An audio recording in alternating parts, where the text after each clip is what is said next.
We got a shoe DIY. Finally, I don't know who I think I was going months without a sparkly, fantastic shoe DIY. Today is the day. Oh, I'm so excited.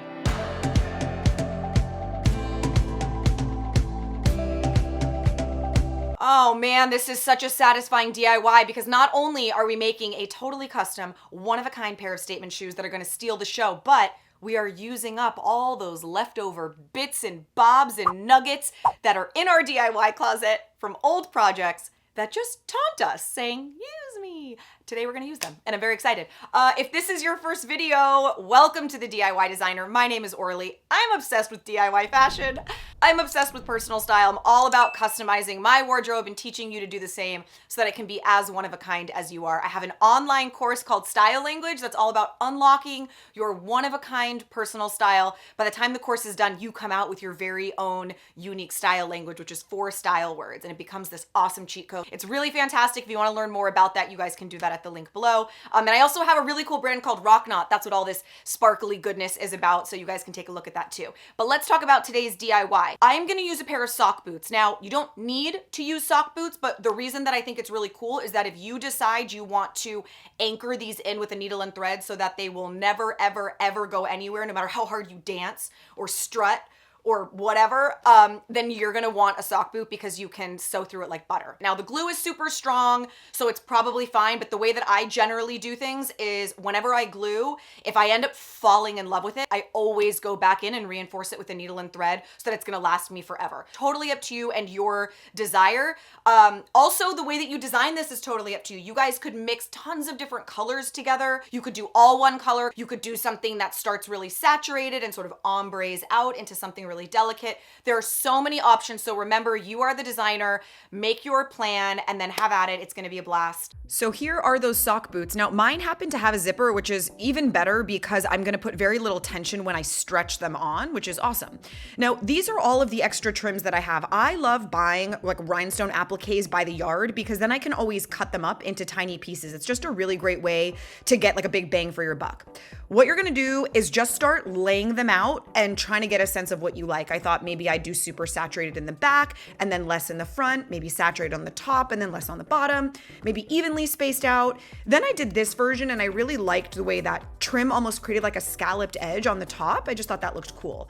I wanted to see if maybe I liked it without cutting the trim and using that one, but having it kind of go all the way around the boot. Anytime you're doing a design like this, I always recommend snapping photos of each potential version because then you can kind of swipe through and see which one feels best to you and then go for that. I decided I liked the scalloped edge version, so I took that one trim and I cut it up into a bunch of different pieces. You just need some super strong scissors for this, nothing special as long as they're strong because you're cutting through kind of like a metal mesh that runs along the back connecting them. Now, one of the most important things to do is to make sure that whatever you have, you divide in half so that you have enough to do both boots. Worst thing you could do is make one epic boot and then realize you don't have enough to finish the second boot. So just divide in half. Now, E6000 is what I'd recommend for this. You're gonna do a line straight across the back and set your first one down. For this trim, I'm alternating, one facing up, one facing down, so it almost fits in like a perfect little puzzle.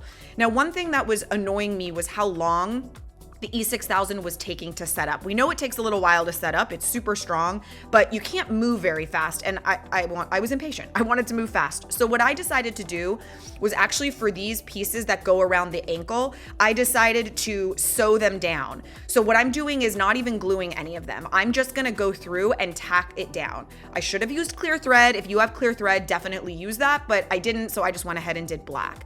Now, you're gonna be able to see, depending on the applique or the rhinestone that you have, where you can tack it down. Sometimes you can just go through the prongs and sew them that way. These little guys have holes in them, so I was able to just come up through a hole, back down through a hole, and just tack it in place. So now it was time to figure out how I wanted to create the overall pattern.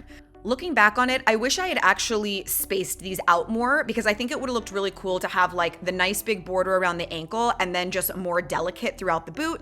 So if I could do it again, I'd space them out a little bit. But basically what you're gonna do is you're gonna lay your boot somewhere flat. You can see I've got towels in there so that it can lay flat and I can glue my design on and then leave it here for a little while to dry and set up. These don't have any stitches yet. These are just glued and it turns out this was super strong. I might not even need to stitch them down.